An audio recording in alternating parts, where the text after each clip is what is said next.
সবুজ পুঁই আর রাঙা চিংড়ির মেলা, মাচায় দুলছে সবুজ পুঁই আর ডালপালা।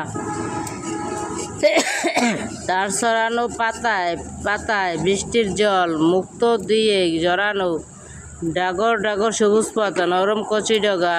তার সাথে আজ মিলবে নদীর চিংড়ির বগা। জল শেষে ওই নদীর বাকি, জাল ফেলবে সব ভাই হরেক রকম, গলদা বাগলা চিংড়িতে তুলে আনি।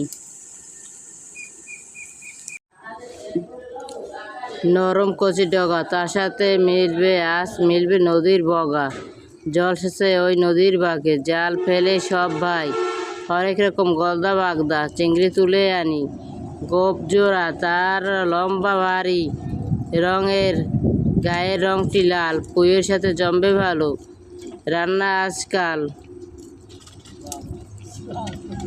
রান্নাঘরে যুগলবন্দি, কড়াই জুড়ে তেল তেতেছে, মরিচ ভাজা, পেঁয়াজ মরিচ ভাজা, আর তার মাঝে পড়তে চলল চিংড়ি মাছটির তাজা হলুদ মরিচ ধনে। চিংড়ি গুঁড়োর কষানো যেই চিংড়ি মাছের মিষ্টি গন্ধে মনটা উড়ে খেই। এবার এলো কুচানো পুঁই, আলু কুমড়োর ফালি, হালকা আছে ঢাকা দিল, রস জমবে খালি। ডগাগুলো নরম হলে মাঝামাঝি ঝোল, এই স্বাদের চক্করে ভাই পাড়ায় গডুগোল। বাঙালির তৃপ্তি থালা, ইলিশ মাংস যতই থাকুক পোলাও, পুঁই চিংড়ির চচ্চড়ি, মনটা যেন ভাই ভোলাও।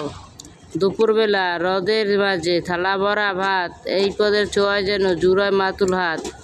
ছোট বড় সবার প্রিয়, পুষ্টিতে ভরপুর, চিংড়ি পুঁইয়ে যুগলবন্দি সুর।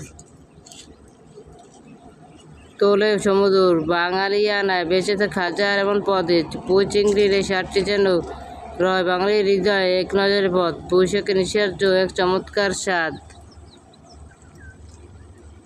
আর তার সাথে চিংড়ি মাছের মিষ্টি গন্ধ মিশল। ডাল ডগাগুলো এর রসালো হয় যে এক থালা গরম ভাত নিমেষেই শেষ হয়ে যায়।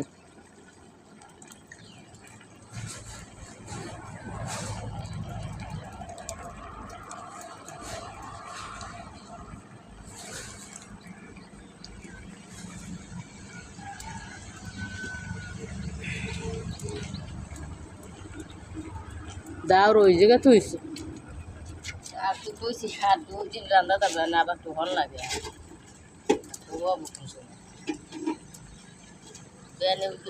নিজে বেশি ঘর আছে।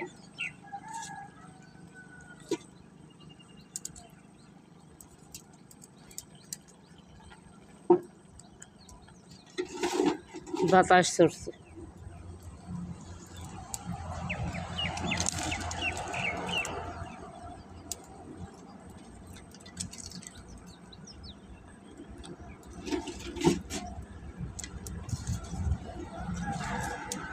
জলে বলে থাকতে দিই, আবার ওই যে ধোঁয়া ঘুরে